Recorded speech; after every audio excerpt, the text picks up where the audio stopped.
ఓం శ్రీ గురుభ్యో నమః. హరిః ఓం. శుక్లాంబరధరం విష్ణుం శశివర్ణం చతుర్భుజం ప్రసన్నవదనం ధ్యాయేత్ సర్వవిఘ్నోపశాంతయే. గురుర్బ్రహ్మా గురుర్విష్ణుః గురుర్దేవో మహేశ్వరः గురుः సాక్షాత్ పరబ్రహ్మ తస్మై శ్రీ గురవే నమః. సరస్వతి నమస్తుభ్యం వరదే కామరూపిణి విద్యారంభం కరిష్యామి సిద్ధిర్భవతు మే సదా. ధ్యానం పీతాంబరం కరవిరాజిత శంఖ చక్ర కౌమోదకీ సరసిజం కరుణా సముద్రం రాధా సహాయమతి సుందర మందహాసం వాతాలయేశమనిశం హృది భావయామి. ఓం నమో భగవతే వాసుదేవాయ. ఓం శ్రీకృష్ణాయ పరబ్రహ్మణే నమః. అథ శ్రీమన్నారాయణీయం ప్రథమం దశకం శ్రీభగవన్మహిమానువర్ణనం. సాంద్రానందావబోధాత్మకమనుపమితం కాలదేశావధిభ్యాం నిర్ముక్తం నిత్యముక్తం నిగమశతసహస్రేణ నిర్భాస్యమానం అస్పష్టం దృష్టమాత్రే పునరురుపురుషార్థాత్మకం బ్రహ్మతత్వం తత్తావద్భాతి సాక్షాత్ గురుపవనపురే హంతభాగ్యం జనానాం. ఏమం దుర్లభ్య వస్తున్యపి సులభతయా హస్తలబ్ధే యదన్యత్ తన్వా వాచాధ్యా వా భజతి భత జనః క్షుత్రతైవ స్ఫుటేయం.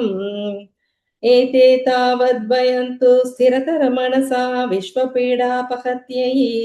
నిశేషాత్మానమేనం గురుపవనపురాధీశమేవాశ్రయామః.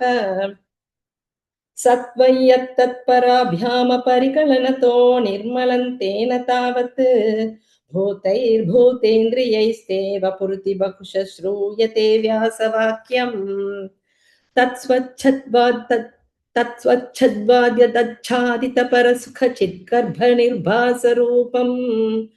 తస్మిన్ ధన్యారమంతే శృతిమతి మధురే సుగ్రహే విగ్రహే తే.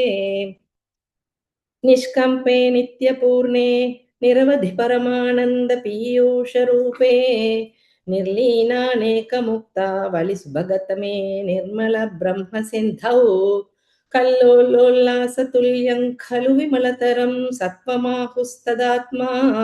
కస్మాన్నో నిష్కలస్త్వం సకల ఇతి వచస్త్వత్కలాస్వేవ భూమన్ నిర్వ్యాపారోపి నిష్కారణమజభజసే యత్క్రియా మీక్షణాఖ్యాం తేనైవోదేతి లీనా ప్రకృతిరసతి కల్పాపి కల్పాదికాలే. తస్యాసం శుద్ధమంశం కమతి తమతిరోధాయకం సత్వరూపం సత్వం ధృత్వా దధాసి స్వమహిమ విభవా కుంఠ వైకుంఠ రూపం. తత్తే ప్రత్యగ్రధారాధర లలిత కళా యావళీ కేలికారం లావణ్యైస్యైకసారం సుకృతి జనదృశాం పూర్ణ పుణ్యావతారం. లక్ష్మీ నిశంకలీలా నిలయ నమమృతస్యంద సందోహమంతః సించత్ సంచింతకానాం వపురను కళయే మారుతాగారనాథ. కష్టాతే సృష్టిచేష్టా బహుతర భవఖేదావహ జీవభాజాం ఇత్యేవం పూర్వమాలోచితమజితమయా నైవ మత్యాభిజానే. నోచే జీవః కథౌ వా మధురతరమిదం త్వద్వపుశ్చిత్రసాధ్రం నేత్రైః శ్రోత్రైశ్చ పీత్వా పరమరససుధాం బోధిపూరే రమేరన్. నమ్రాణాం సన్నిధత్తే సతతమపి పురస్తైరనభ్యర్థితానప్యర్థాన్ కామానజస్రం వితరతి పరమానంద సాంద్రాంగతించ. ఇత్తన్నిశేషలభ్యో నిరవధి కపలః పారిజాతో హరే త్వం క్షుద్రం తం శక్రవాటీ ద్రుమమభిలషతి వ్యర్థమత్తివ్రజోయం. కారుణ్యాత్ కామమన్యం దదతి ఖలు పరే స్వాత్మదస్త్వౌ విశేషాత్ ఐశ్వర్యాదీశతే మే జగతి పరజనే స్వాత్మనోపీశ్వరస్త్వం. త్వయి ఉచ్చైరారమంతి प्रतिपदमधुरे चेतनास्फीतभाग्याः त्वञ्चात्मा राम एवेत्यतुलगुणगणाधारशौरे नमस्ते ऐश्वर्यं शङ्करादीश्वरविनियमनं विश्वतेजो हराणां तेजःसंहारि वीर्यविमलमपि यशो निःस्पृहैश्चोपगीतम् अङ्गासङ्गा सदा श्रीरखिलविदसिन क्वापि ते सङ्गवार्ता तद्वार्तागारवासिन्मुरहर भगवच्छब्दमुख्याश्रयोऽसि इति श्रीमन्नारायणीये श्रीभगवन्महिमानुवर्णनं नाम प्रथमं दशकं समाप्तं नारायणाखिलगुरो भगवन्नमस्ते नारायणाखिलगुरो भगवन्नमस्ते अथ द्वितीयं दशकं श्रीभगवद्रूपवर्णनम् सूर्यस्पर्धिकिरीटमूधतिलकप्रोद्भासि फालान्तरम् कारुण्याकुणनेत्रमाद्रहसितोल्लासं सुनासापुटम् गण्डोद्यन्मकराभकुण्डलयुगं कण्ठोज्ज्वलत्कौस्तुभम् त्वद्रूपौ वनमाल्यहारपटल श्रीवत्सदीप्रं भजे केयूराङ्गदकङ्कणोत्तममहारत्नाकुलीयाङ्कित श्रीमद्बाहुचतुष्कसङ्गदगदा शङ्खारि पङ्केरुहाम् काञ्चित् काञ्चन काञ्चिलाञ्छितलसत्पीताम्बरालम्बिनीम् आलम्बे विमलाम्बुजद्विपदामूर्तिं तवातिच्छिदम् यत्रैलोक्यमहीयसोऽपि महितं सम्मोहनं मोहनात् कान्तं कान्तिनिधानतोऽपि मधुरं माधुर्यधुर्यादपि सौन्दर्योत्तरतोऽपि सुन्दरतरं त्वद्रूपमाश्चर्यतोऽप्याश्चर्यं भुवनेन कस्य कुतुकं पुष्णाति विष्णो विभो तत्तादृङ्मधुरात्मकं तव वपुः सम्प्राप्य सम्पन्मयी सा देवी परमोत्सुखाश्चिरतरं नास्ते स्वभक्तेष्वपि तेनास्याबत कष्टमच्युत विभो त्वद्रूपमानोऽन्यकप्रेमस्थैर्यमयाद चापलबलाच्चापल्यवातोदभूत् लक्ष्मीस्तावकरामणीयकहृतैवेयं परेष्वस्थिरेत्यस्मिन्नन्यदपि प्रमाणमधुना वक्ष्यामि लक्ष्मीपते ये त्वद्ध्यानगुणानुकेतनरसा सक्ता हि भक्ता जनाः तेष्वेषा वसति स्थिरैव दयितप्रस्तावदत्तादरा एवं भूतमनोज्ञतानवसुधा निष्यन्दसन्दोहनम् त्वद्रूपौ परचित्रसायनमयं चेतोहरं शृण्वताम् सद्यः प्रेरयते मतिं मदीयते रोमाञ्चयत्यङ्गकम् व्यासिञ्चत्यपि शीतबाष्पविसरैरानन्दमूर्च्छोद्भवैः एवं भूततया हि भक्त्यभिहितो योगस्य योगद्वयात् कर्मज्ञानमयोद्भृतो भृशोत्तमतरो योगीश्वरैर्गीयते सौन्दर्यैकरसात्मके त्वयि खलु प्रेम प्रकर्षात्मिका भक्तिर्निश्रममेव विश्वपुरुषैर्लभ्या रमावल्लभ निष्कामन्यतस्वधर्मचरणं यत्कर्मयोगाभिधम् तद्दूरेत्यफलय्यदौपनिषदज्ञानोपलभ्यं पुनः तत्त्वव्यक्ततया सुदुर्गमतरं चित्तस्य तस्माद् विभो त्वत्प्रेमात्मकभक्तिरेव सततं स्वादीयसी श्रेयसी अत्यायासकराणि कर्मपटलान्याचर्यनिर्यन्मलाः बोधे भक्तिपथे तवाप्युचितता मायान्ति किं तावता क्लिष्ट्वा तर्कपथे परन्तव वपुर्ब्रह्माख्यमन्ये पुनः चित्ताद्रं चित्ताद्रं चित्राद्रत्वमृते विचिन्त्य बहुभिः सिद्ध्यन्ति जन्मान्तरैः त्वद्भक्तिस्तु कद्धारसामृतज्झरी निर्मज्जनेन स्वयं सिद्ध्यन्ती विमलप्रबोधपदवीमक्लेशतस्तन्वती सद्य सिद्धिकरी जयत्ययि विभो सैवास्तु मे त्वत्पदप्रेम प्रौढिरसार्धता धृततरौ वातालयाधीश्वर इति श्रीमन्नारायणीये श्रीभगवद्रूपवर्णनं नाम द्वितीयं दशकं समाप्तं नारायणाखिलगुरो भगवन्नमस्ते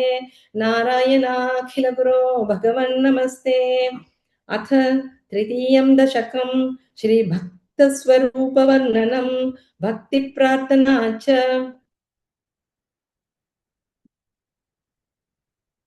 पठन्तो नामानि प्रमदपरसिन्धौ निपतिताः स्मरन्तो रूपन्ते वरद कथयन्तो गुणकथाः चारन्तो ये भक्तास्त्वयि खलु रमन्ते परममून् अहं धन्या मन्ये समधिगत सर्वाभिलषितान् गदक्लिष्टं कष्टं तव चरणसेवा रसभरेऽप्यनासक्तं चित्तम् भवति बत विष्णो कुरुदयाम् भवत्पादाम्भोजस्मरण रसिको नाम निवहान् अहं कायं कायं कुहचन विवत्स्यामि विजने कृपा ते जाता चेत् किमिव न हि लभ्यन्तनुभृताम् मदीयक्लेशौघप्रशमनदशा नाम कियती न के के लोकेऽस्मिन्ननिशमयि शोकाभिरहिताः भवद्भक्ता मुक्ता सुखगतिमसक्ता विदधते मुनिप्रौढारूढा जगदि खलु कुगूढात्मगतयः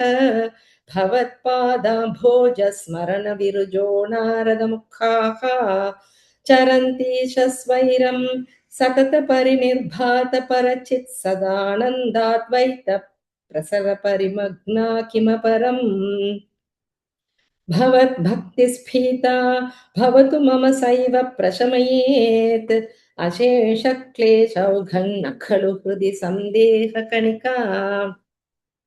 न चेद्व्यासस्योक्तिस्तव च वचनं नैगमवचः भवेन्मिथ्यारथ्या पुरुषवचनप्रायमखिलम् भवद्भक्तिस्तावत् प्रमुखमधुरा त्वद्गुणरसात् किमप्यारूढा चेदखिलपरितापप्रशमनी पुनश्चान्ते स्वान्ते विमलपरिबोधोदयमिलन् महानन्दात्वैतन् दिशति किमतः प्रार्थ्यमपरम् विधूय क्लेशान् मे कुरु चरणयुग्मन् धृतरसं भवत्क्षेत्रप्राप्तौ करमपि च ते पूजनविधौ भवन्मूर्त्यालोके नयनमथप्ते पादतुलसी परिघ्राणे घ्राणं श्रवणमपि ते चारुचरिते प्रभुदाधिव्याधिप्रसभचलिते मामकहृदि त्वदीयं तद्रूपं परमसुखचिद्रूपमुदीयात् उदञ्चत् रोमाञ्चो गलितबहुपुरुषाश्रुनिवहः यथा विस्मर्यासं दुरुपशमपीडा परिभवान् मरुद्गेहाधीश त्वयि खलु पराञ्चोऽपि सुखिनः भवत्स्नेही सोऽहं सुबहु सुबहु परितप्ये च किमिदम् अकीर्तिस्ते मा भूद्वरद गदभारं प्रशमयन् भवद्भक्तोत्तंसं झटिति कुरु मां कंसदमन किमुक्तैर्भूयोभिस्तव हि करुणा यावदुदीयात् अहं तावन्देव प्रहितविधाप्तप्रलपितः पुरक्लृप्ते पादे वरद तव नेष्यामि दिवसान् यथा शक्तिव्यक्तं सेवा विरचयन् इति श्रीमन्नारायणीये भक्तस्वरूपवर्णनं भक्तिप्रार्थना चेति तृतीयं दशकं समाप्तं नारायणाखिलगुरो भगवन्नमस्ते नारायणाखिलगुरो भगवन्नमस्ते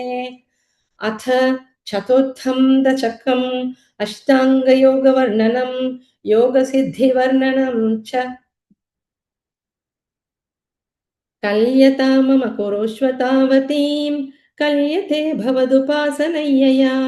स्पष्टमष्टविधयोगचर्यया पुष्टया श्रुतव तुष्टिमाप्नुयाम् ब्रह्मचर्यदृढतादिभिर्यमैराप्लवादिनियमैश्च पाविताः कुर्महे दृढममीं सुखासनं पङ्कजात्यमपि वा भवत्पराः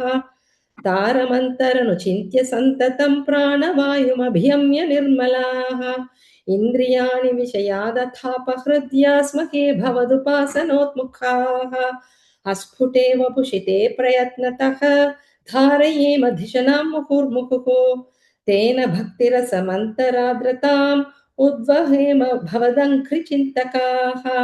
विस्फुटावयव भेदसुन्दरं त्वत्वपुः सुचिरशीलनावशात् आश्रमं मनसि चिन्तयामहे ध्यानयोगनिरता स्वदाश्रयाः ध्यायतां सकलमूर्तिमीदृशीम् उन्मिषन् मधुरता हृतात्मनाम् सान्द्रमोदरसरूपमान्तरं ब्रह्मरूपमयितेव भासते तत्समास्वदनरूपिणीं स्थितिं त्वत्समाधिमयि विश्वनायक आश्रिताः पुनरतः परिच्युतौ आरभेमहि च दारणादिकम् इत्थमभ्यसन निर्भरोलसत् त्वत्परात्मसुख कल्पितोत्सवाः मुक्तभक्तकुलमौलिताङ्गताः सञ्चरेम शुकनारदादिवत् त्वत्समाधिविजये तु यः पुनर्मङ्क्षुमोक्षरसिकः क्रमेण वा योगवश्यमनिलं षडाश्रयैरुन्नयत्यजशुषुम्नया शनैः लिङ्गदेहमपि सन्त्यजन्नथः ईयते त्वयि परे निराग्रहः ऊर्ध्वलोककुतुकीतुमूर्धतः सार्धमेव कर्णैर्निरीयते अग्निवासरवलर्क्षपक्षगैरुद्धरायण जुषा च दैवतैः प्रापितो रविपदं भवत्परः मोदवान् ध्रुवपदान्तमीयते आस्थितोत्थमहरालये यदा शेषवक्त्रदहनोष्मनाद्यते ईयते भवदुपाश्रयस्तदा वेधसः पदमतः पुरैव वा तत्र वा तव पदेऽथवा वसन् प्राकृतप्रलय एति मुक्तताम् स्वेच्छया खलु पुरा विमुच्यते सव्विभिद्य जगदण्डमोजसा तस्य चक्षिति पयो महोनिलद्यो महत्प्रकृतिसप्तकावृतीः तत्तदात्मकतया विशन् सुखी याति ते पदमनावृतं विभो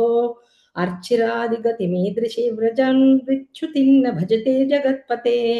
सच्चिदात्मक भवत्पुनोदयानुच्चरन्तमनिलेश पाहि माम् इति श्रीमन्नारायणीये अष्टाङ्गयोगवर्णनं योगसिद्धिवर्णनं चेति चतुर्थं दशकं समाप्तं नारायणाखिलगुरो भगवन्नमस्ते नारायणाखिलगुरो भगवन्नमस्ते अथ पञ्चमं दशकं विराट्पुरुषोत्पत्तिवर्णनम् व्यक्तमिदन्न किञ्चिदभवत् प्राक्प्राकृतप्रक्षये मायायां गुणसाम्यरुद्धविकृतौ त्वय्यागतायालयम् नो मृत्युं च तदामृतं च समभून्नान्हो न रात्रे स्थितिः तत्रैकस्त्वमशिष्यताः किल परानन्दप्रकाशात्मना कालः कर्मगुणाश्च जीवनिवः विश्वं च कार्यं विभो चिल्लीलारतिमेयुषि त्वयि तदा निर्लीनता माययुः तेषान्नैव वदन्त्य सत्त्वमयि भो शक्त्यात्मना तिष्ठताम् नो चेत् किं गगनप्रसूनसदृशां भूयो भवेत् सम्भवः एवं च विपराधकालविगता वीक्षांसि सृक्षात्मिकाम् बिभ्राणे त्वयि चुक्षुभे त्रिभुवनी भावाय माया स्वयम् मायातः खलु कालशक्तिरखिला दृष्टं स्वभावोऽपि च प्रादुर्भूय गुणान् विकास्य विदधुस्तस्या सहायक्रियाम् माया सन्निहितो प्रविष्ट वपुषा साक्षीति गीतो भवान् भेदैस्तां प्रतिबिम्बतो विविशिवान् जीवोऽपि नैवापरः कालादिप्रतिबोधितात् भवता चञ्चोचितात् स्वयं माया सा खलु बुद्धितत्त्वमसृजत्योऽसौ महानुच्यते तत्रासौ त्रिगुणात्मकोऽपि च महान् सत्त्वप्रधानः स्वयं जीवेऽस्मिन् खलु निर्विकल्पमहमित्युद्बोधनिष्पादकः चक्रेऽस्मिन् सविकल्पबोधकमहन् तत्त्वं महान् खल्वसौ सम्पुष्टं त्रिगुणैस्तमोति बहुलं विष्णो भवत्प्रेरणात् सोऽहं च त्रिगुणक्रमा त्रिविधतामासाद्य वैकारिकः भूयस्तैजस तामसा विधि भवन्नाद्येन सत्त्वात्मना देवानिन्द्रियमाणिनो कृतदिशा वातार्कपाश्यश्विनः मह्नीन्द्राच्युतमित्रकान् विधुविदे श्रीरुद्रशारीरकान् भूमन्मानसबुद्ध्याङ्कृतिमिलश्चित्ताख्यविरुत्यन्वितम् तच्चान्तःकरणौ विभो तव बलात् सत्त्वांश एवासृजत् जातस्तैजसतो दशेन्द्रियगणस्तत्त्वात्म तत्ता जातस्तैजसतो दशेन्द्रियगणस्तत्तामसांशात् पुनः तन्मात्रन्नभसो मरुत्पुरपते शब्दो जनित्वद्बलात् शब्दात् व्योमदतः सर्जितः विभो स्पर्शन्ततो मारुतम् तस्माद्रूपमतो महोऽथ चरसं स्तोयञ्च गन्धं महीम् एवं माधव पूर्वपूर्वकलनादाद्याद्य धर्मान्वितम् भूतग्राममिमं त्वमेव भगवन् प्राकाशयस्तामसात् एते भूतगणास्तथेन्द्रियगणा देवाश्च जाताः पृथक् नो शेकोर्भुवनाण्डनिर्मितिविधौ देवैरमीभिस्तदा एवन्नानाविधसूक्तिभिर्नुतगुणस्तत्त्वान्यमून्या विशन् चेष्टाशक्तिमुदीर्यतानि घटयन् हैरण्यमण्डव्यधाः अण्डन्तः खलु पूर्वसृष्टसलिले तिष्ठत्सहस्रं समाः निर्भिन्दन्न कृताश्चतुर्दश जगद्रूपौ विराडाह्वयम् साहस्रैः करपादमूर्धनिवहैर्निशेषजीवात्मकः निर्भातोऽसि मरुत्पुराधिपसमां त्रायस्व सर्वामयात् इति श्रीमन्नारायणीये विराट्पुरुषोत्पत्तिवर्णनं नाम पञ्चमं दशकं समाप्तं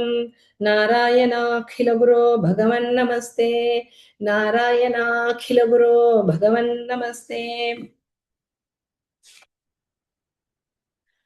अथ षष्ठं दशकं विराट्देहस्य जगदात्मत्ववर्णनम् एवं चतुर्दश जगन्मयताङ्गतस्य पातालमीश तव पादतलौ वदन्ति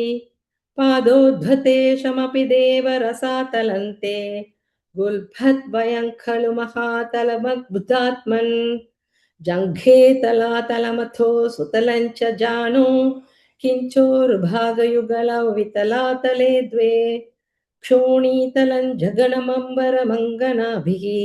वक्षश्च चक्रनिलयस्तव चक्रपाणे ग्रीवामहस्तव मुखं च जनस्तपस्तु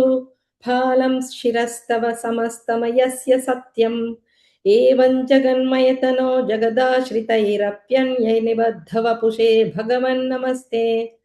त्वद्ब्रह्मरन्ध्रपदमीश्वर विश्वकन्द छन्दांसि केशव घनास्तव केशपाशाः उल्लासि चिल्लियुगलं द्रुहिणस्य गेहम् पक्ष्माणि रात्रिदिवसौ सविता च नेत्रे निःशेष विश्वरचना च कटाक्षमोक्षः कर्णौ दिशोऽश्वियुगलं तव नासिके द्वे लोभत्रपे च भगवन्नधरोतरोष्ठौ तारागणाश्च दशना शमनश्च दंष्ट्रा मायाविलासहसितं श्वसितं समीरः जिह्वाजलौ वचनमीश शकुन्तपङ्क्तिः सिद्धादयस्वरगणा मुखरन्ध्रमग्निः देवा भुजास्तनयुगन्तव धर्मदेवः पृष्ठन्तव धर्म इह देव मनःसुधांशुः अव्यक्तमेव हृदयाम्बुजमम्बुजाक्ष कुक्षिः समुद्रनिवहा वसनन्तु सन्ध्ये शेफः प्रजापतिरसौ वृषणौ च मित्रः श्रोणीस्थलं मृगगणाः पदयोर्नखास्ते हस्त्युष्टसैन्धवमुखा गमनन्तु कालः विप्रादिवर्णभवनवदनाब्जबाहो चारूरुयुग्मचरणं कर्णाम्बुधेते संसारचक्रमयि चक्रधरक्रियास्ते वीर्यं महासुरगणोऽस्ति खुलानि शैलाः नाड्यसरित्समुदयस्तरवश्च रोमजीयादिदौ वपुरनिर्वचनीयमीश ईदृग्जगन्मयवपुस्तव कर्मभाजां कर्मावसानसमये स्मरणीयमाहुः तस्यान्तरात्मवपुषे विमलात्मने ते वातालयाधिपनमोऽस्तु निरुन्धिरोगान् इति श्रीमन्नारायणीये विराट्देहस्य जगदात्मत्ववर्णनं नाम षष्ठं दशकं समाप्तं। नारायणाखिलगुरो भगवन्नमस्ते। नारायणाखिलगुरो भगवन्नमस्ते।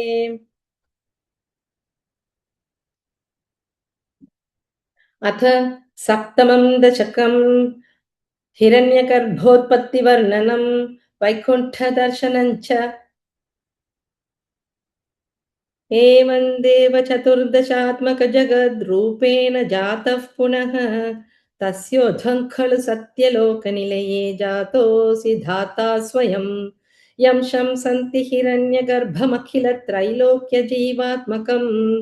यो भूत्स्फीतरजो विकारविकसन्नानासिसृक्षारसः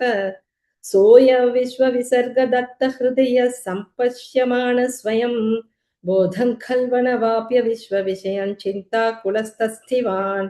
तावद्वञ्जगतां पते तपतपेत् एवं हि वैहायसीं वाणीमेनमशीश्वरः श्रुतिसुखां कुर्वं स्तः प्रेरणाम् कोऽसौ मामवदत् पुमानिति जला पूर्णे जगन्मण्डले दिक्षोद्वीक्ष्य किमप्यनीक्षितवता वाक्यार्थमुत्पश्यता दिव्यवर्षसहस्रमात तपसा तेन त्वमाराधितः तस्मै दर्शितवानसि स्वनिलयं वैकुण्ठमेकाद्भुतम् माया यत्र कदापि नो विकुरुते भाते जगद्भ्योपहि शोकक्रोधविमोहसाध्वसमुखा भावास्तु दूरं कथाः सान्द्रानन्दझरी च यत्र परमज्योतिः प्रकाशात्मके तत्ते धाम विभावितौ विजयते वैकुण्ठरूपौ विभो यस्मिन्नाम चतुर्भुजा हरिमणिश्यामावदा तद्विषः नानाभूषणरत्नदीपितदिशो नानाभूषणरत्नदीपितदिशो राजद्विमानालयाः भक्तिप्राप्त तथा विधो न तपदा दीव्यन्ति दिव्या जनाः तत्ते धाम निरस्त सर्वशमला वैकुण्ठरूपञ्चयेत् नानादिव्यवधूजनैरभिवृता विद्युल्लता तुल्यया विश्वोन्मादन हृद्यगात्रलतया विद्योतिशान्ताशान्तरा त्वत्पादाम्बुजसौरभैककुतुका लक्ष्मी स्वयं लक्ष्यते यस्मिन् विस्मयनीय दिव्यविभवन् तत्ते पदं देहि मे तत्रैवं प्रतिदर्शिते निजपदे रत्नासनाध्यासितम् भास्वत्कोटिलसत्किरीटकटकाद्या कल्पदीपाकृते श्रीवत्साङ्कितमातकौस्तुभमणिश्छायारुणङ्कारणम्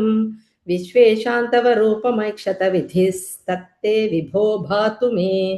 कालाबोधकलाय कोमलरुचि चक्रेण चक्रं दिशाम् आवृण्वाणमुदारमन्दहसितस्यन्तप्रसन्नाननम्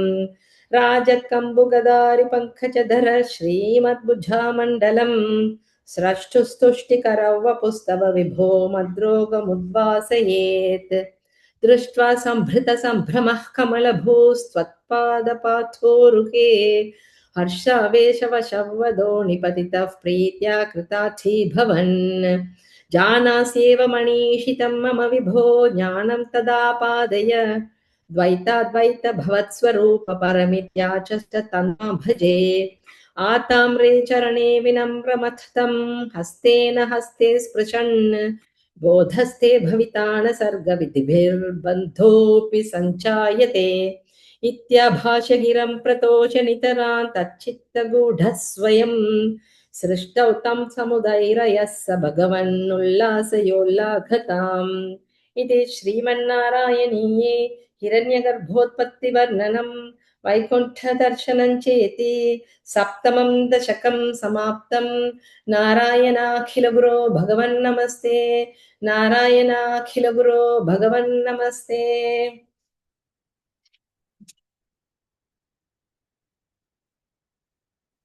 अथ अष्टमं दशकं प्रलयवर्णनं जगत्सृष्टिप्रकारवर्णनं च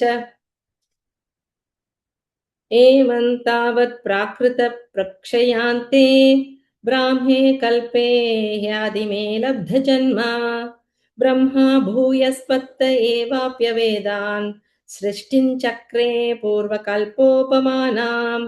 सोऽयं चतुर्युगसहस्रमितान्यहानि तावन्मिताश्च रजनीर्बहुशो निर्निनाय निद्रात्यसौ त्वयि निलीय समं स्वसृष्टैः नैमित्तिकप्रलयमाहुरतोऽस्य रात्रिम्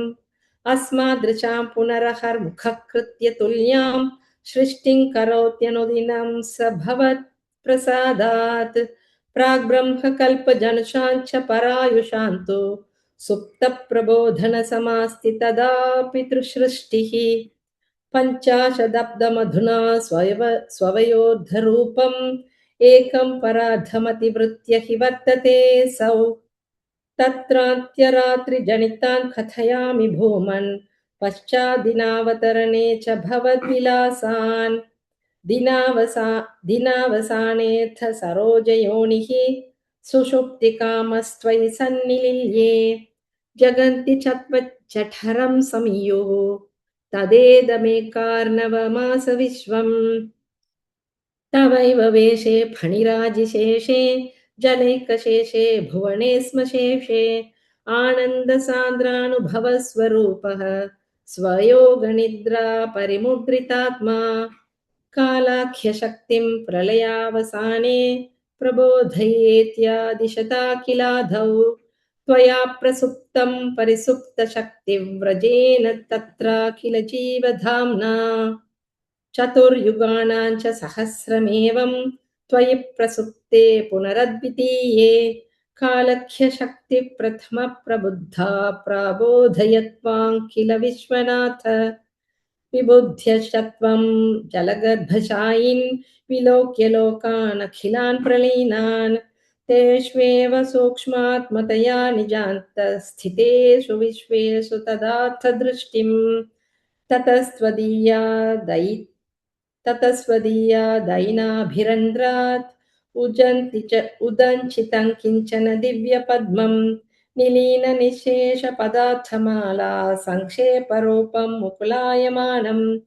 तदेतदम्भोरुगुड्मलन्ते कलेभरातो यत्पथे प्ररूढम् बहिर्निरीतं परितस्फुरद्भिः स्वधामिभिर्ध्वान्तमलन्यकृन्तत् सम्पुल्लपत्रे नितरा विचित्रे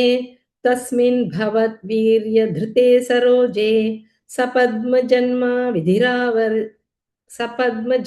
विधिराविरासीत् स्वयं प्रबुद्धाखिलवेदराशिः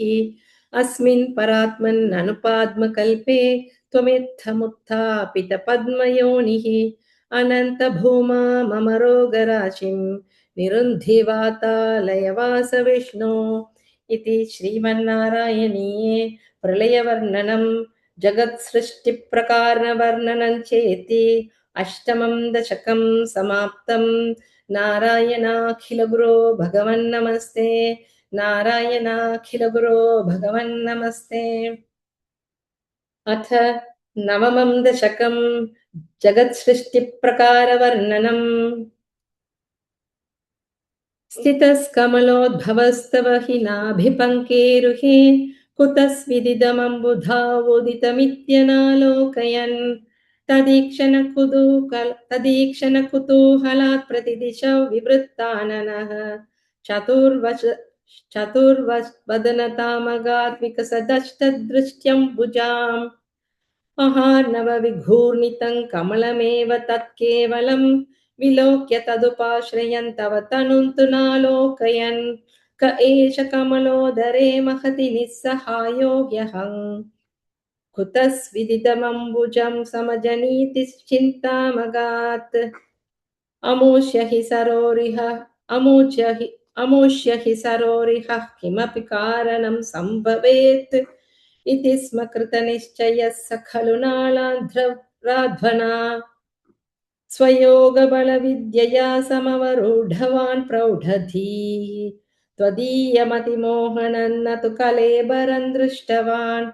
ततः सकलनालिका विवरमार्गगो मार्गयन् प्रयस्य शतवत्सरं किमपि नैव सन्दृष्टवान् निवृत्य कमलोदरे सुखनिशन्न एकाग्रधीः समाधिबलमादधे भवदनुग्रहैकाग्रही शतेन परिवत्सरै दृढसमाधिबन्धोलसत् प्रबोधविशतीकृतः स खलु पद्मिनी सम्भवः अदृष्टचरमद्भुतं तव हि रूपमन्तर्दृशा व्यचष्टपरितुष्टते भुजगभोगभागाश्रयम् किरीटमकुटोल्लसत्कटकहारकेयूरयुं मणिस्फुरितमेखलं सुपरिवीतपीताम्बरं कलायकुसुमप्रभङ्कलतलोल्लसत्कौस्तुभं वपुस्तदयि भावये कमलजन्मने दर्शितम् श्रुतिप्रकरदर्शितप्रचुरवैभव श्रीपते हरे जय जय प्रभो पदमुपैषितिष्ठे यादृशोः कुरुष्व धियामाशु मे भुवननिर्मितौ कर्मठाम् इति द्रुहिणवर्णितस्व गुणबंहिमा पाहि माम् लभस्व भुवनत्रयी रचन दक्षतामक्षताम् गृहाणमदनुग्रहं कुरु तपश्च भूयो विधे भवद्वखिलसाधनी मयि च भक्तिरत्युत्कटेत् उदीर्य गिरमादधामुदितचेतसौ वेधसम् शतं कृततपास्ततः स खलु दिव्यसंवत्सरान् अवाप्य च तपोबलं मदितबलं च पूर्वाधिकम् उदीक्ष्य किल कम्पितं पयसि पङ्कजवायुना भवद्बलविजृम्भितः पवनपाथसी पीतवान् तवैव कृपया पुनः सरसिजेन तेनैव सह प्रकल्प्य भुवनत्रयीं प्रववृते प्रजा निर्मितौ तथाविध कृपाभरो गुरुमरुत्पुराधीश्वर त्वमाशु परिपाहि मां गुरुदयोक्षितैरीक्षितैः इति श्रीमन्नारायणीये जगत्सृष्टिवर्णनं नाम नवमं दशकं समाप्तम् नारायणाखिलगुरो भगवन्नमस्ते नारायणाखिलगुरो भगवन्नमस्ते अथ दशमं दशकं सृष्टिवैविध्यवर्णनम् वैकुण्ठवर्धितपलोत्थ भवत्प्रसादात् अम्भोजयोनिरसृजत् किल जीवदेहान् स्थास्नूनि भूरुहमयानि तथा तिरश्चाम् जातिं मनुष्यनिवहानपि देवभेदान् मिथ्याग्रहास्मि मतिरागविकोपभीतिः अज्ञानवृत्तिमिति पञ्चविधां ससृष्ट्वा उद्दामतामसपदार्थविधानदूनः तेने त्वदीयचरणस्मरणौ विशुद्ध्यै तावत् ससज्ज मनसा सनकं सनन्दं भूयः सनातनमुनिञ्च सनत्कुमारं ते सृष्टिकर्मणि तु तेन नियोज्यमानाः त्वत्पादभक्तिरसिका जगृहुर्नवाणीं तावत् प्रकोपमुदितं प्रतिरुन्धतोऽस्य भ्रूमध्यतो च निमृडो भवदेकतेशः नामानि मे कुरु पदानि च हाविरिञ्चेत्यादौ रुरोद किल तेन स रुद्रनामा एकादशाह्वयतया च विभिन्नरूपं रुद्रं विधाय दयितावनिताश्च दत्त्वा तावन्त्यदत्त च पदानि भवत्प्रनुन्नः प्राह प्रजाविरचनाय च सादरन्तम् रुद्राभिसृष्टभयताकृति रुद्रसङ्घ सम्पूर्यमान भुवनत्रय भीतचेताः मामा प्रजा सृज तपश्चर मङ्गलायेत्याचष्ट सङ्कमलभूर्भवदीरितात्मा तस्याथ सर्गरसिकस्य मरीचिरत्रि तत्राङ्गिराः कृतमुनिः पुलः पुलत्स्यः अङ्गादजायत भृगुश्च वसिष्ठदक्षौ श्रीनारदश्च श्रीनारदश्च भगवन् भवदङ्घ्रिता स धर्मादिकानभिसृजन्नथ कर्मदञ्च वाणी विधाय विधिरङ्गज सङ्कुलो भूत् त्वद्बोधितैः स नगतश्च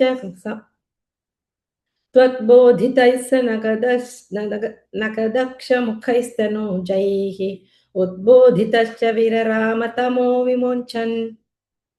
वेदान् पुराणनिवहानपि सर्वविद्यान् कुर्वन् निजाननघनाच्चतुराननोऽसौ पुत्रेषु तेषु विनिधाय ससर्गवृद्धिम् अप्राणुवंस्तव पदाम्बुजमाश्रितोऽभूत् जानन्नुपायमथ देहमजो विभज्य स्त्रीपुंसभाममवजन्मनु तद्वधूभ्याम्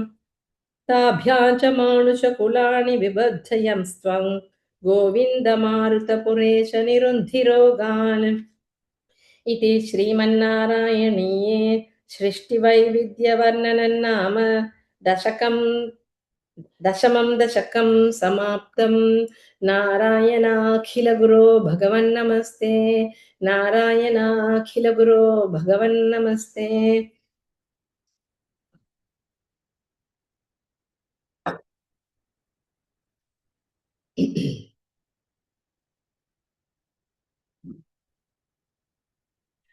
अथ एकादशं दशकं सनकादीनां वैकुण्ठप्रवेशवर्णनं जय विजयशापवर्णनं हिरण्यकशिपु हिरण्याक्षोत्पत्तिवर्णनं च क्रमेण सर्गे परिवर्धमाने कदापि दिव्या सनकादयस्ते भवद्विलोकाय विकुण्ठलोकं प्रपेदिरे मारुतमन्दिरेश मनोजनैः श्रेयसकाननाद्यैः अनेकवापि मणिमन्दिरैश्च अनोपमन्तं भवतो निकेतं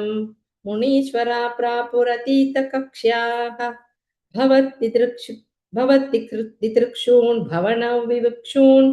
द्वास्थौ जयस्तान् विजयोऽप्यरुन्धाम् तेषां च चित्ते पदमापकोपः सर्वं भवत्प्रेरणयैव भूमन् वैकुण्ठलोकानुचितप्रचेष्टौ कष्टौ युवान् दैत्यगतिं भजेतम् इति प्रशप्तौ भवदाश्रयौ तौ हरिस्मृतिर्नोस्त्विति नेमतुस्तान् तदेतदाज्ञाय भवान्नवाप्तः सहैव लक्ष्म्या बहिरम्बुजाक्ष खगेश्वरां सार्पितचारुबाहुच आनन्दयंस्तानभिराममूर्त्या प्रसाद्य गीर्भिस्तुवतो मुनीन्द्रान् अनन्यनाथावथ पाशदौ तौ सम्प्रम्भयोगेन भवैस्त्रिभिर्माम्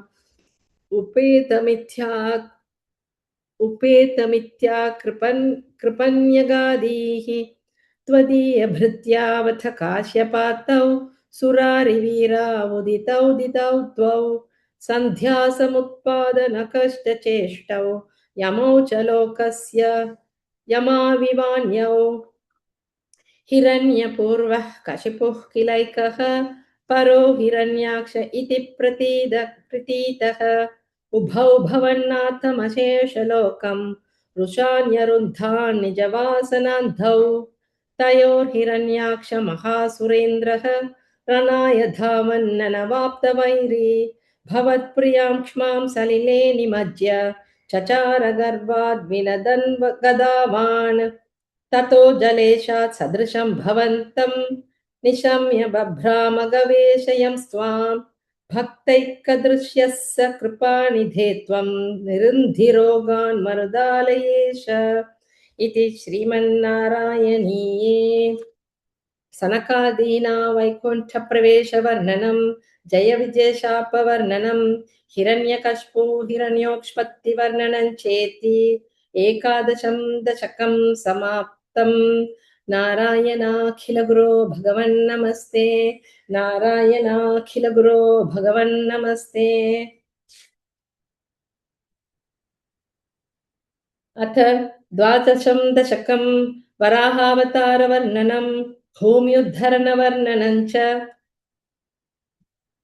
स्वायम्भुवो मनुरथो जनसर्गशीलः दृष्ट्वा महीमसमये सलिले निमग्नां स्रष्टारमाप शरणं भवदङ्घ्रिसेवा तुष्टाशयं मुनिजनैः सह सत्यलोके कष्टं प्रजा सृजति मय्यव निर्निमग्ना स्थानं सरोज भव कल्पय तत्प्रजानाम् इत्येवमेष कथितो मनुना स्वयंभोरम्भोरुहाक्ष तव पादयुगव्यचिन्तीत् हा हा विभो जलमहन्यपि वं पुरस्तात् अत्यापि मज्जति मही किमहं करोमि इत्तन्त्वदङ्घ्रियुगलं शरणय्यतोऽस्य नासापुटात् समभवत् शिशुकोलरूपी अङ्कुष्ठमात्रव पुरुत्पतितः पुरस्तात् भूयोऽथ कुम्भिसदृशः समजृम्भतास्त्वम् अभ्रे तथाविधमुदीक्ष्य भवन्तमुच्चैः विस्मेरता विधिरगात् सहसूनुभिस्वैः कोसावचिन्त्या कोसावचिन्त्य महिमा कितिरुत्थितो मे नासापुटा किमु भवेत् चित्तस्य माया इत्थं विचिन्त्ययति धातरि शैलमात्रः सद्यो भवन्खिल जगर्जित घोरघोरम् तन्ते निनादमुपकर्ण्य जनस्तपस्थास् सत्यस्थिताश्च मुनयो नुनुवुर्भवन्तम् तत्स्तोत्रहर्षुलमनाः परिणत्य भूयः तो तोयाशयं विपुलमूर्तित तोयाशयं विपुलमूर्तिरवातरस्त्वम् ऊर्ध्वप्रसारि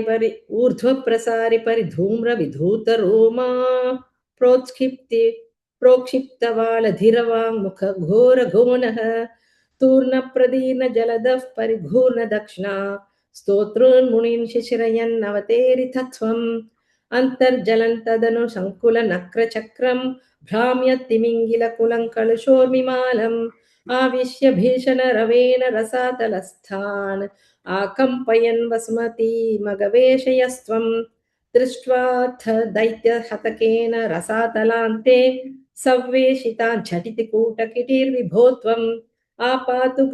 आपातुकान् विगणय्य सुरारिखेटान् दंष्ट्राङ्कुरेण वसुधा मदधाः सलीलम्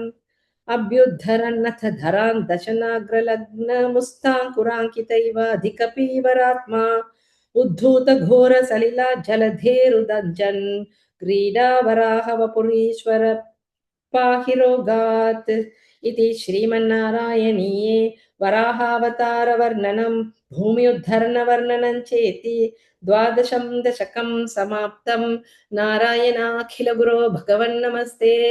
नारायणाखिलगुरो भगवन्नमस्ते अथ त्रयोदशं दशकं हिरण्याक्षवधवर्णनम् हिरण्याक्षन्तावद्वरद भवदन्वेषणपरं चरन्तं सांवर्ते पयसि निजजङ्घापरिमिते भवद्भक्तो गत्वा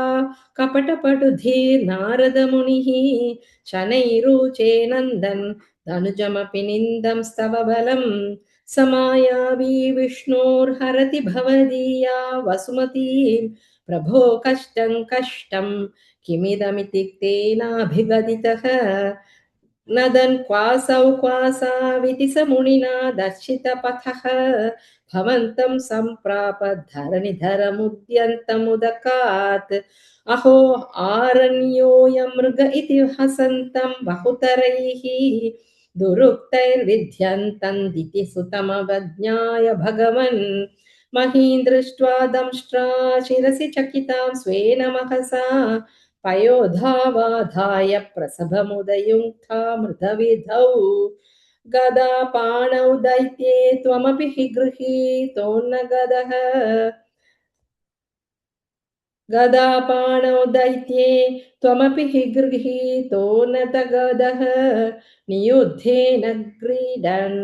घटघटरवोद्घुष्टनियता रणालोकौत्सुक्यान् मिलति सुरङ्गे धृतममुं निरुन्ध्या सन्ध्यातः प्रथममिति धात्रा जगदिशे गदोन्मध्ये तस्मिन् स्तव खलु कदायान्दिति भुवः गदाघादात् भूमौ झटिति पतितायामहह भोः मृदुस्मेरास्यस्वं दनुजकुलनिर्मूलनचनं महाचक्रं स्मृत्वा करभुवि दधानोरुचिषे ततः शूलङ्कालप्रतिमऋषिदैत्ये विसृजति त्वयि चिन्तयेन करकलित चक्रप्रहरणात् समारुष्टो मुष्ट्या स खलु वितुतं स्वां समतनोत् गलन्माये मायास्त्वयि किल जगन्मोहनकरीः भवच्चक्रज्योतिष्कनलवनिपातेन विधुते ततो मायाचक्रे विततघनरोषान्धमनसं गरिष्ठाभिर्मुष्टिप्रकृतिभिरभिघ्नन्तमसुरम् स्वपादाङ्गुष्ठेन श्रवणपदमूले निरवधिः महाकाय सोऽयं तव चरणपातप्रमथितः कलद्रक्तो वक्रादपददृशिभिर्श्लाघितहतिः तदा त्वामुद्धामप्रमदभरविद्योतिहृदयाः मुनीन्द्रासान्द्राभिस्तुतिभिरनुवन्नत्वरतनुं त्वचिच्छन्दो रोमस्वपि कुशकणश्चक्षुषि चतुर्होतारोऽघ्रौ सृगपि वदने चोदरयिडा ग्रहा जिह्वायान्ते परपुरुषकर्णे च चमसाः विभो सोमो वीर्यवरदगलदेशेऽप्यपसतः मुनीन्द्रैरित्यादिस्तवनमुखैर्मोदितमनाः महीयस्या मूर्त्या विमलतरकीर्त्या च विलसन् स्वधिष्ण्यं सम्प्राप्तः सुखरसविहारी मधुरिपो निरुन्ध्यारोगं मे सकलमपि वातालयपते इति श्रीमन्नारायणीये हिरण्याक्षवधवर्णनं नाम त्रयोदशं दशकं समाप्तं नारायणाखिलगुरो भगवन्नमस्ते नारायणाखिलगुरो भगवन्नमस्ते अथ चतुर्दशं दशकं कपिलोपाख्यानम्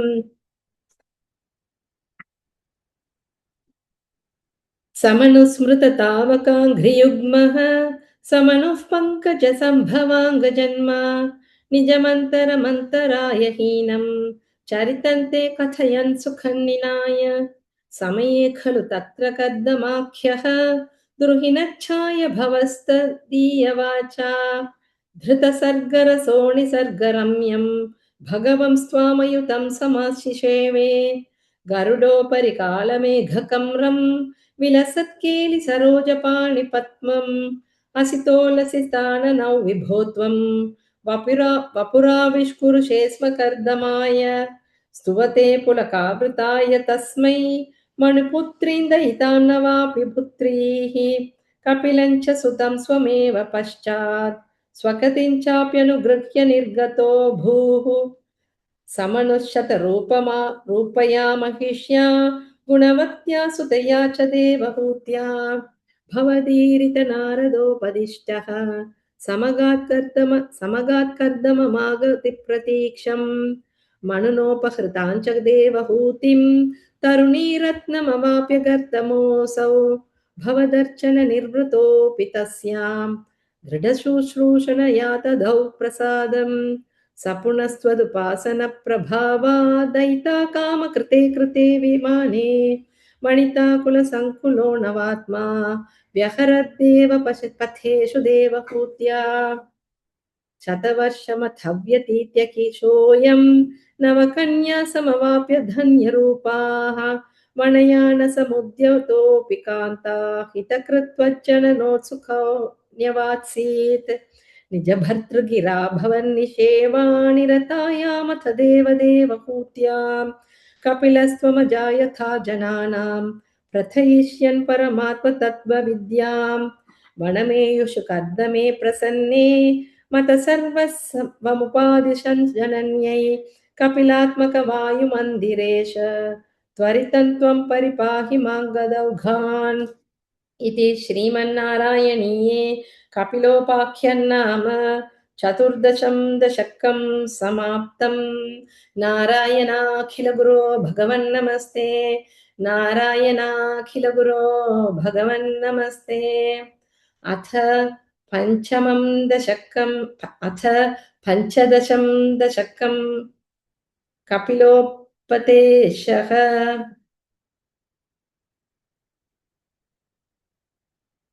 मतिरिह गुणसक्ता बन्धकृतेष्वसक्ता त्वमृतकृदपरुन्थे भक्तियोगस्तु सक्तिम् महदनुगमलभ्या भक्तिरेवात्र साध्या कपिलतनुरिति त्वं देवहूत्यै न्यगादीः प्रकृतिमहदहङ्काराश्च मात्राश्च भूतान्यपि हृदपि स साक्षी पूरुषः पञ्चविंशः इति विदितविभागो मुच्यते सौ प्रकृत्या कपिलतनुरिति त्वं देवहूत्यै न्यगादीः प्रकृतिगतगुणौघैर्नाज्यते पूरुषोऽयं यदि तु सजति तस्यां तद्गुणास्तं भजेरन् मदनुभजन तत्पालोचनैः साप्यपेयात् कपिलतनुरिति त्वं देवहूत्यै न्यगादीः विमलमतिरुपातैरासनाद्यैर्मदङ्गं गरुडसमधिरूढं दिव्यभूषायुधाङ्गं रुचितुललितमालं शीलयेतानुवेलं कपिलतनुरिति त्वं देवहूत्यै न्यगादीः मम गुणगणलीला कर्णनैः कीर्तनाद्यैः मयि सुरसरितोघः प्रख्यचित्तानुवृत्तिः भवति परमभक्तिः साहि मृत्योर्विजेत्री कपिलतनुरिति त्वं देवहूत्यै न्यगादीः अहह बहुलहिंसा सञ्चितार्थैः कुटुम्बं प्रतिदिनमनुपुष्णन् स्त्रीजितो बाललाली विशतिः गृहसक्तो यातनामय्य भक्तः कपिलतनुरिति त्वं देवहूत्यै न्यगादीः युवति जठर खिन्नो जातबोधोऽप्यकाण्डे प्रसवगलितबोधः पीडयो लङ्घ्य बाल्यं पुनरपि बत मुह्यत्येव तारुण्यकाले कपिलतनुरिति त्वं देवहूत्यै न्यगादीः पितृसुरगणयाजी धार्मिको यो गृहस्थः स च निपतति काले दक्षिणाधिवोपगामी मयि निहितमकामं कर्म तु दक्प्रथार्थं कपिलतनुरिति त्वं देवहूत्यै न्यगादीः इति सुविदितवेद्यान् देवहे देवहूतिं कृतनुतिमनुगृह्य त्वं गतो योगिसङ्घैः विमलमतिरथासौ भक्तियोगेन मुक्ता त्वमपि जनहितार्थं वर्तसे प्रागुदीच्याम् परम किमु बहूत्या त्वत्पदाम्भोजभक्तिं सकलभयविनेत्रीं सर्वकामोपनेत्रीं वदसि खलु दृढं त्वं तद्विधूयामयान्मे गुरुपवनपुरेश त्वय्युपाधस्त्वभक्तिम् इति श्रीमन्नारायणीये कपिलोपदेशन्नाम पञ्चदशं दशकं समाप्तं नारायणाखिलगुरो भगवन्नमस्ते नारायणाखिलगुरो भगवन्नमस्ते अथ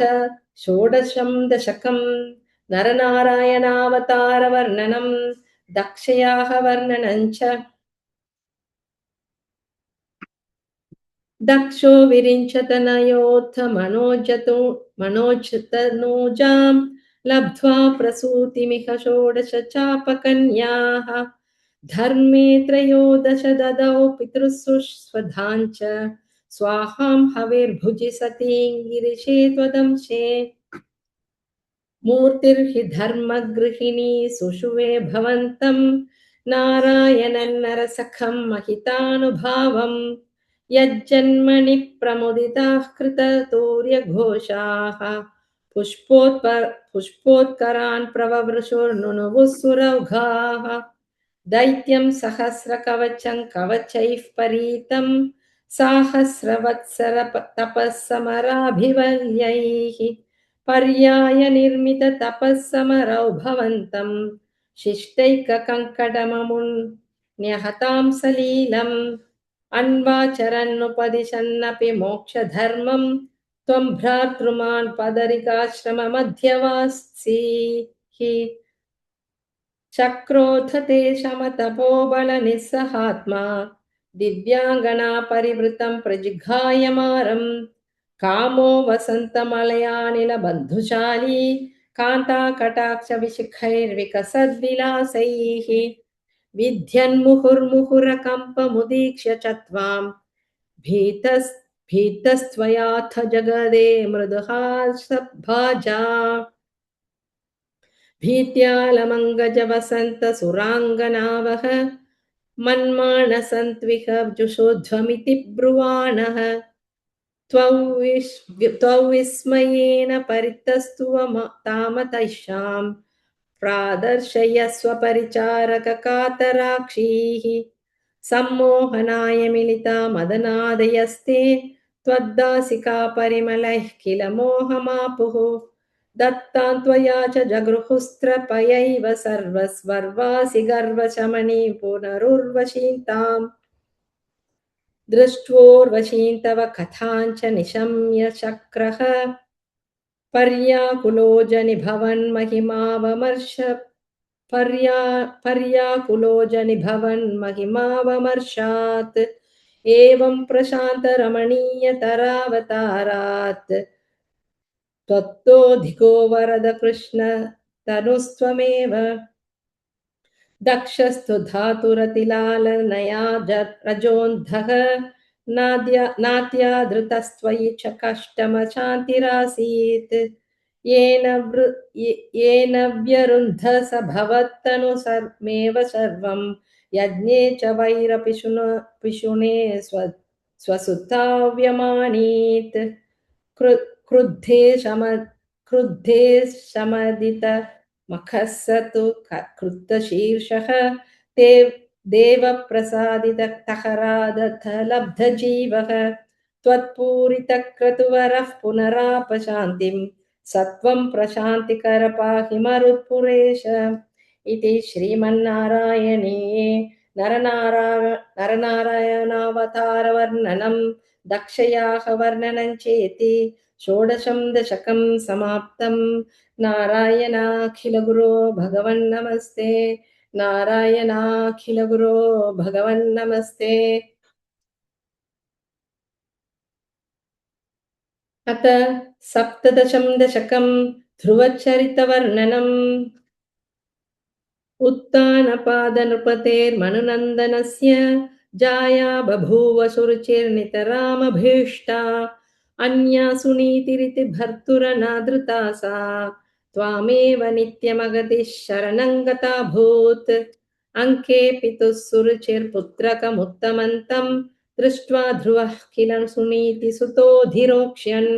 आचिक्षिपे किल शिशुः सुतरां सुरुच्या दुःसन्त्यजा खलु भवद्विमुखैरसूया त्वन्मोहिते पितरि पश्यति दारवश्ये दूरं दुरुक्तिनिहतः स गतो निजाम्बां सापि स्वकर्म गतिसन्तरणाय पुंसां त्वत्पादमेव शरणं शिशवे शशंस आकर्ण्यसोऽपि भवदर्चन निश्चितात्मा माणीनिरेत्य नगरात् किल पञ्चवर्षः सन्दृष्टनारद निवेदित मन्त्रमार्गः त्वामारराध तपसा मधुकाननान्ते ताते विषण्ण हृदये नगरीं गतेन श्रीनारदेन परिसान्त्वितचित्तवृत्तौ बालस्त्वदर्पितमनाः क्रमवर्धितेन निन्ये कठोर तपसा किल पञ्चमासान् तावत् तपोबलनिरुच्छ्वसिते दिगन्ते ते देवात्थितस्त्वमुदयत्कर्णाद्रचेताः त्वद्रूपचिद्रसनिलीनमतेः पुरस्तात् आविर्बभूविथ विभो गरुडाधिरूढः त्वद्दर्शनप्रमदभारतरङ्गितन्तं दृग्भ्यान्निमग्नमिव रूपरसायने ते तुष्टूषमाणमवगम्य कपोलदेशे सम्पृष्टवाणसिधरेण तथादरेण तावद् विबोध विमलं प्रणुवन्तमेनम् आभाषथा स्वमवगम्य तदीयभावं राज्यं चिरं समनुभूय भजस्व भूयः सर्वोत्तरं ध्रुवपदौ विनिवृत्तिहीनम् इत्यूचिषि त्वयि गते नृपनन्दनोऽसौ आनन्दिताखिलजनो नगरीमुपेदः रेमे चिरं भवदनुग्रहं पूर्णकामः ताते गते च वनमादृतराज्यभारः यक्षेण देवनिहते पुनरुत्तमेऽस्मिन् यक्षैः स युद्धनिरतो विरतो मनोक्त्या शान्त्या प्रसन्नहृदया धनदादुपेतात् त्वद्भक्तिमेव सुदृढामवृणोन्महात्मा अन्ते भवत्पुरुषनीतविमानयातः मात्रा समध्रुवपदे मुदितोऽयमास्ते एवं स्वभृत्य जनपालनलोलधिस्त्वं वातालयाधिपनिरुन्धि ममामयौघान् इति श्रीमन्नारायणीये ध्रुवचरितवर्णनं नाम सप्तदशं दशकं समाप्तं नारायणाखिलगुरो भगवन्नमस्ते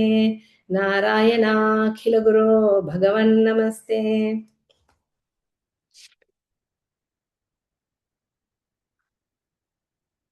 अथ अष्टादशं दशकं ऋतुचरितवर्णनम् जातस्य ध्रुवकुल एव तुङ्गकीर्तेः अङ्गस्यौ यजनिसुतः सवेन नामा तद्दोषव्यथितमः स राजवर्यः त्वत्पादे निहितमनावणङ्गतोऽभूत् पापोपेक्षितितलपालनाय वेनः पौराद्यैरुपनिहितः कठोरवीर्यः सर्वेभ्यो निजबलमेव सम्प्रशंसन् भूचक्रे तव यजनान् ययन्यरौत्सीत् सम्प्राप्ते हितकथनाय तापसौघे मत्तोऽन्यो भुवनपतिर्न कश्चनेति त्वन्निन्दावचनपरो मुनीश्वरस्तैः शापाग्नौ शलभद शामनायिवेनः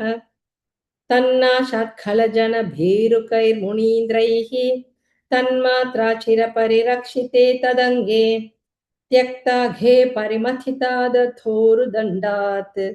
दोर्दण्डे परिमथिते त्वमाविरासीः विख्यातपृथुरितिर्तापसोपदिष्टैः सूताद्यैः परिनुत भावि भूरिवीर्यः वेनार्त्या कबलितसम्पदन्धरित्रीम् आक्रान्तान् निजधनुषा समामकार्षीः भूयस्तान् निजकुलमुख्यवत्सयुक्तैः देवाद्यैः समुचितचारुभाजनेषु अन्नादीन्यभिलषितानि यानि तानि स्वच्छन्दं सुरभितं मधूदुहस्त्वम् आत्मानय्यजति मखैस्त्वयि त्रिधामन् आरब्धे शततमवाजिमेधयागे स्पर्धालु शतमख एत्य नीचवेषः हृत्वाश्वन्तव तनयात् प्रपराजितोऽभूत् देवेन्द्रं मुहुरिति वाजिनं हरन्तं वह्नौ तं मुनिवरमण्डले जुहूषौ रुन्धाने कमलभवे क्रतोः समाप्तौ साक्षात् त्वं मधुरिपुमक्षथा स्वयं स्वम् तद्दत्त्वौ वरमुपलभ्य भक्तिमेकां गङ्गान्ते विहितपदः कदापि देव सत्रस्थं मुनिनिवहं हितानि शंसन् ऐक्षिष्ठासनकमुखान् मुनीन् पुरस्तात् विज्ञानं सनकमुखोदितं तद्धानः स्वात्मानं स्वयमगमो वनान्तसेवी तत्तादृक्पृथुवपुरीश सत्वरं मे रोगौघं प्रशमय वातगेहवासीन् इति श्रीमन्नारायणीये पृथुचरितवर्णनं नाम अष्टादशं दशकं समाप्तं नारायणाखिलगुरो भगवन्नमस्ते नारायणाखिलगुरो भगवन्नमस्ते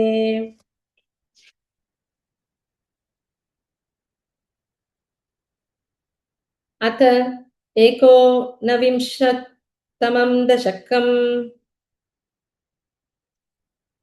प्राचेतसकथानुवर्णनम्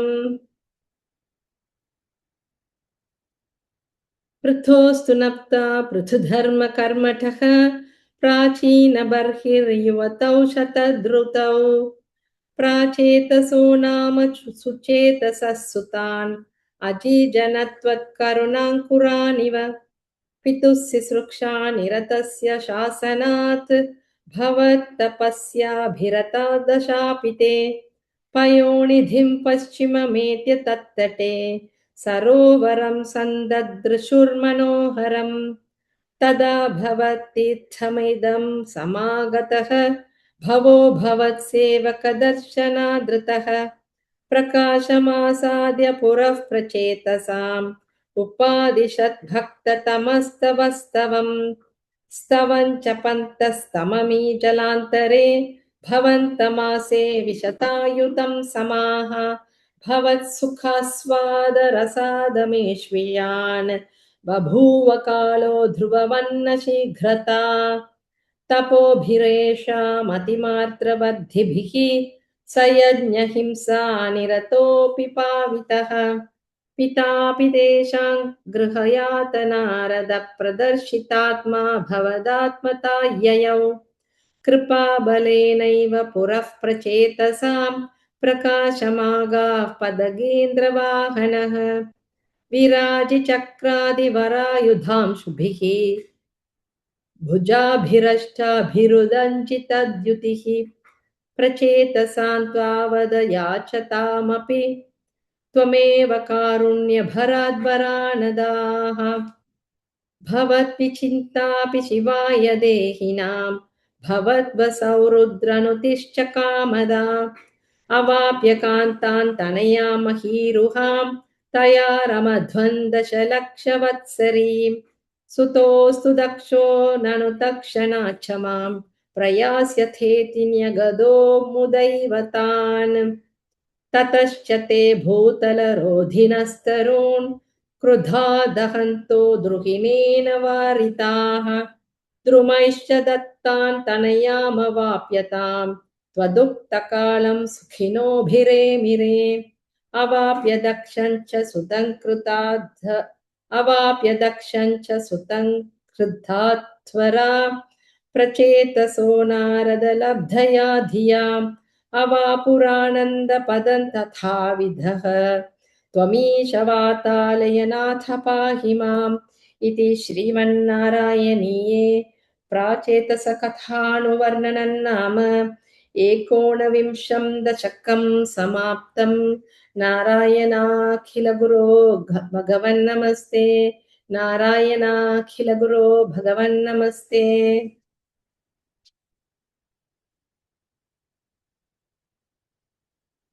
अथ विंशतितमं दशकं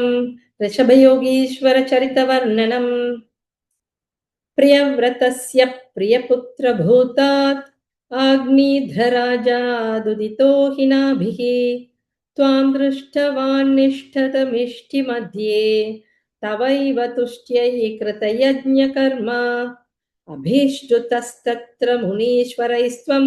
राज्ञस्वतुल्यं सुतमध्यमानः स्वयं जनिष्येऽहमिति ब्रुवाणः तिरोदधा बर्हिषि विश्वमूर्ते नाभिप्रियायामथ मेरुदेव्यां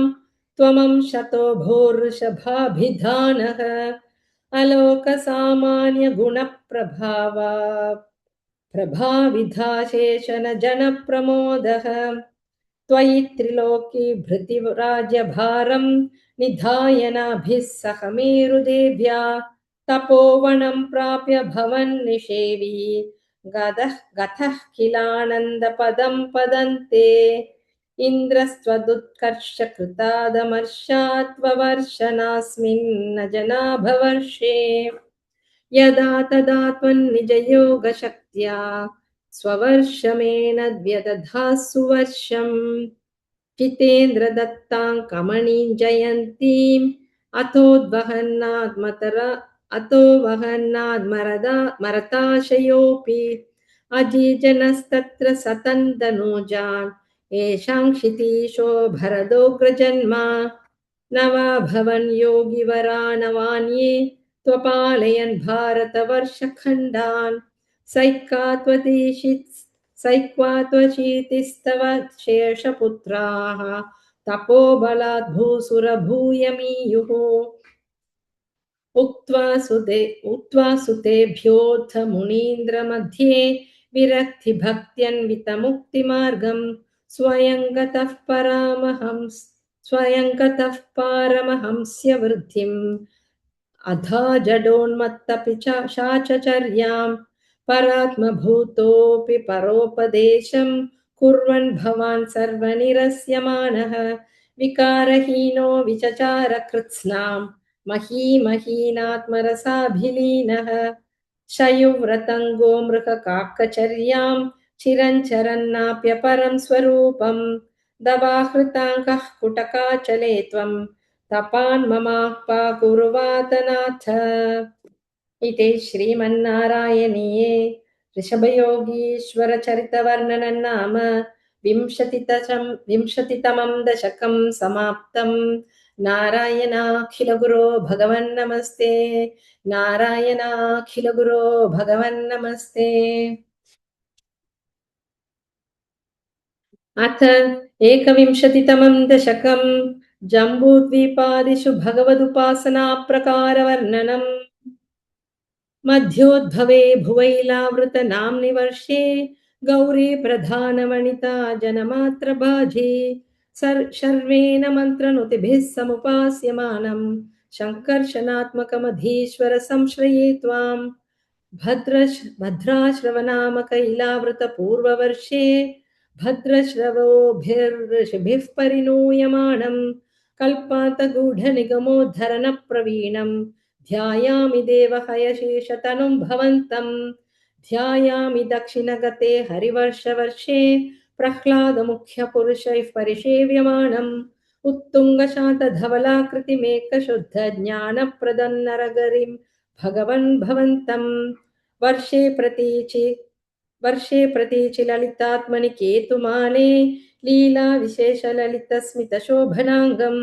लक्ष्म्या प्रजापतिसुतैश्च निषेव्यमाणम् तस्याः प्रियाय धृतकामतनुं भजे त्वाम् रम्ये ह्युदीचि खलु रम्यकनाम्नि वर्षे तद्वर्षनाथमनुवर्य सपर्यमाणम् भक्तैकवत्सल ममत्सर हृत्सुभान्तम् मत्स्याकृतिं भुवननाथ भजे भवन्तम्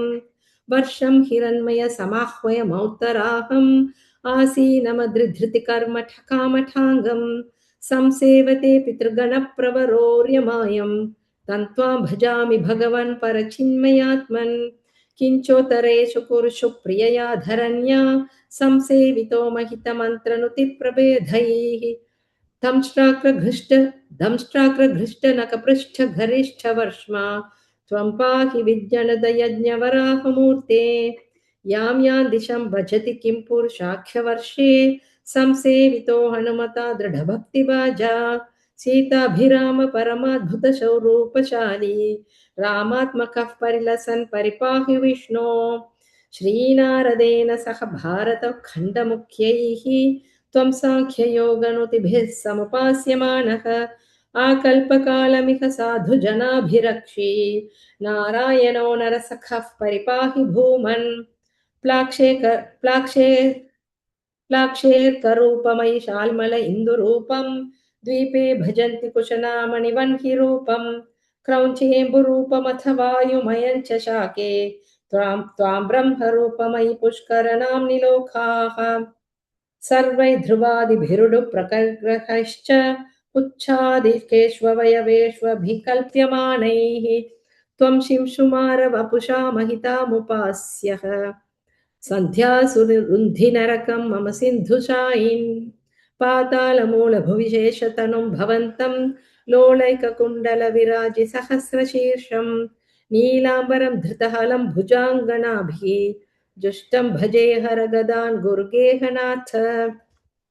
इति श्रीमन्नारायणीये जम्बूद्वीपादिषु भगवदुपासनाप्रकारवर्णनं नाम एकविंशतितमं दशकं समाप्तं। नारायणाखिलगुरो भगवन्नमस्ते। नारायणाखिलगुरो भगवन्नमस्ते। अथ द्वाविंशतितमं दशकम् अजामिलोपाख्यानम्। अजामिलो नाम महीसुरः पुरा चरन् विभो धर्मपथान् गृहाश्रमी। गुरोर्गिराकाननमेत्य दृष्टवान् सुदृष्टशीलां कुलटां मदाकुलां। स्वतः प्रशान्तोऽपि तदा हृदाशयः स्वधर्ममुत्सृज्य तया समारमन्। अधर्मकारी दशमी भवन् पुनः दधौ भवन्नाम युते सुते रतिम्। समृत्युकाले यमराज किङ्करान् भयङ्करां स्त्रीनभिलक्षयन् भिया पुरामणात्वत्स्मृतिवासमनाबलात् जुहावनारायण नामकं सुतम्। दुराशयस्यापि तदात्मनिर्गतत्वदीयनामाक्षरमात्रवैभवात् पुरोऽपि पेतुर्भवदीयपार्षताः चतुर्भुजाः पीतपटा मनोरमाः। अमुञ्च सम्पाश्य विकर्षतो भटान् विमुञ्चतेत्यारुरुदुर्बलादमी। निवारितास्ते च भवज्जनैस्तदा तदीयपापनिखिलन्यवेदयन्। भवन्तु पापानि कथन्तु निष्कृते कृतेऽपि भो दण्डनमस्ति पण्डिताः। न निष्कृतिः किं विदिता भवद्वृषाम् इति प्रभो त्वत्पुरुषा बभाषिरे।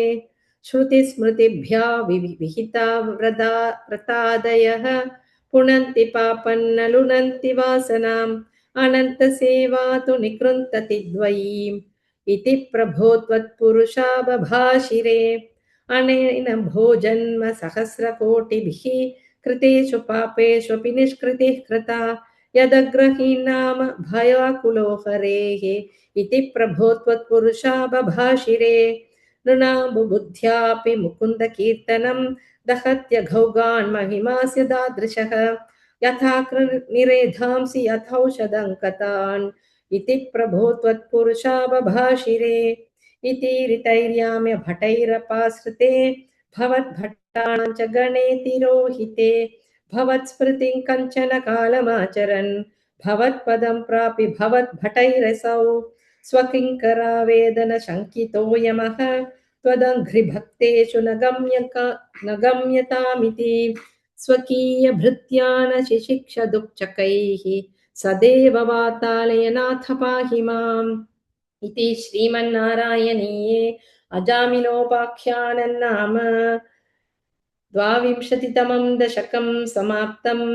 नारायणाखिलगुरो भगवन्नमस्ते। नारायणाखिलगुरो भगवन्नमस्ते। अथ त्रयोविंशतितमं दशकं दक्षचरितं चित्रकेतूपाख्यानं च।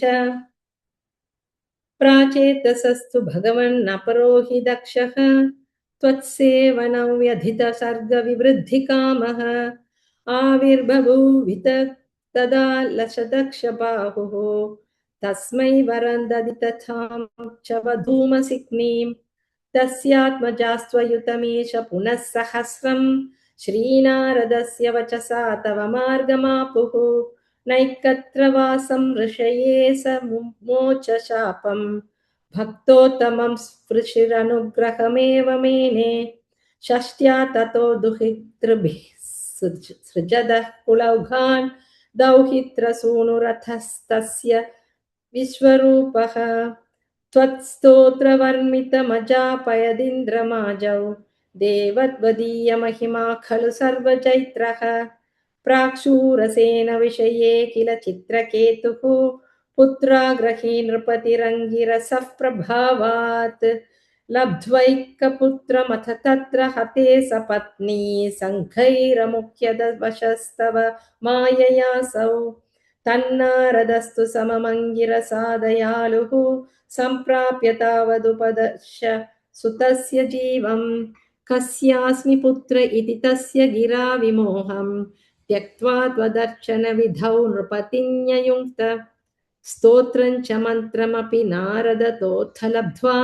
तोषाय शेषवपुषो ननुते तपस्यन् विद्याधराधिपतितां सहि सप्तरात्रे लब्ध्वाप्यकुण्ठमतिरन्व भजद्भवन्तं तस्मै मृणालधवलेन सहस्रशीर्ष्णा